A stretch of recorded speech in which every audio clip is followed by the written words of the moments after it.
Her name was Maureen Sullivan. She was 12 years old. A man in her own home had been hurting her for months. She finally told her teacher, thinking someone would help, thinking adults would protect her. 24 hours later, Maureen was standing in front of a grey stone building surrounded by walls topped with broken glass. Nuns in black habits took her clothes and gave her a grey uniform. They sat her in a chair and cut her hair short.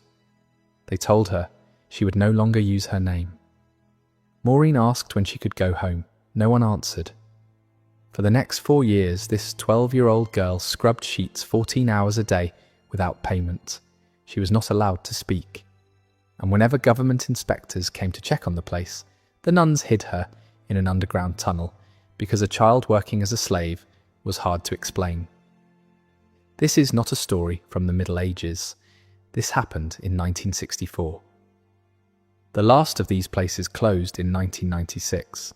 They were called the Magdalene Laundries, and what the Catholic Church in Ireland did to 30,000 women inside these walls is one of the darkest chapters in modern history. Everything in this video is backed by survivor testimonies, government investigations, and official records. None of this is made up. If you want more stories like this, hit like and subscribe, and stay with me until the end. Because what happened inside these walls was worse than you think. To understand how a 12-year-old girl could be punished for being a victim, you need to understand how Ireland worked back then. Ireland wasn't just a Catholic country. The Catholic Church ran Ireland. Not behind the scenes, not through suggestions. They ran it. Priests didn't just give sermons on Sundays. They decided who got jobs and who didn't. If the local priest liked you, doors opened. If he didn't, good luck. Bishops didn't just run churches, they controlled what children learned in schools. The government paid the teachers, but the church decided what they taught. Nuns didn't just pray, they ran the hospitals, they ran the orphanages, they ran the places where society put anyone it didn't want to deal with. If the church said you were guilty, you were guilty. No trial, no evidence. The priest's word was enough, and in this world, nothing destroyed a woman faster than her reputation. Get pregnant without being married? You weren't just a woman who made a mistake. You were dirty. You were dangerous. And they needed to put you somewhere nobody could see you. If a man hurt you, nobody blamed him. They blamed you. They said you must have done something to cause it. If you were an orphan with no family to keep you in line, the church saw you as a problem waiting to happen. And if you were simply too pretty, that was dangerous too. Beauty meant attention. Attention meant trouble. Better to lock you away before something went wrong. That's why Maureen Sullivan was punished for being a victim. In the eyes of the church, there were no innocent victims. If something bad happened to you, you must have done something to deserve it. So Ireland built a system to deal with these women. 4 religious orders split the country between them like it was a business. The Sisters of Mercy took some areas. The Sisters of Our Lady of Charity took others. The Sisters of Charity and the Good Shepherd Sisters divided the rest. And the government didn't just look the other way. They were part of it. Courts sent women to the laundries as punishment. Police dragged back anyone who tried to escape. Government agencies sent orphans and girls they called difficult straight to the nuns. The Irish military sent its uniforms to be washed there. Hotels and hospitals sent their sheets. Even the president's official residence used these laundries. Everyone knew what was happening. Everyone benefited from it. And the women who did the work never saw a single penny. But here's the question that everyone asks. How could nuns do this? How could women who gave their lives to God treat other women this way? The answer is simple, and it's disturbing.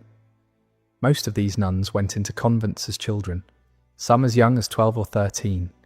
They never lived in the real world. They never learned what normal kindness looked like. They grew up inside a system that taught them certain women were spiritually dirty, almost less than human, and that the only way to clean them was through suffering. These nuns didn't think they were being cruel.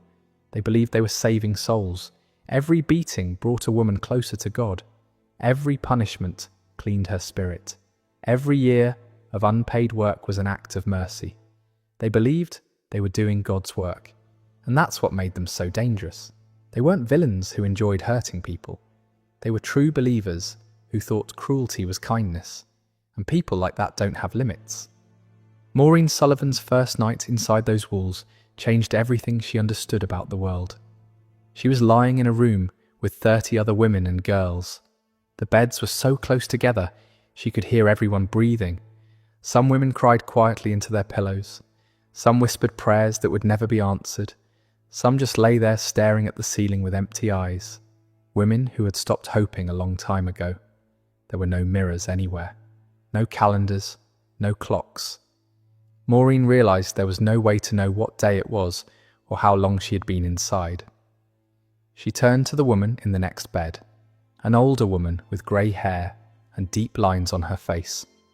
Maureen whispered the question that wouldn't leave her mind. "How long have you been here?" The woman held up her hands, all 10 fingers. Then she did it again, and again, and again. 40 years. She mouthed one word before turning away. Forever? That's when Maureen understood. There was no release date, no sentence to finish, no end. Women walked into these buildings as teenagers and came out as corpses, if they came out at all. The next morning, the routine started. A bell before sunrise, 5 minutes to get dressed and make your bed, then mass in the chapel, but not with normal people. The women sat behind wooden screens, hidden from sight, because they weren't good enough to be seen by the rest of society. Then the laundry. The room was huge, full of machines that hissed steam and groaned like something alive. The air was so wet and heavy that breathing felt like drowning. The smell of lye soap burned your nose and made your eyes water all day long. You scrubbed sheets by hand until they were clean enough for the machines. You fed fabric through giant presses that could crush your fingers if you lost focus for 1 second.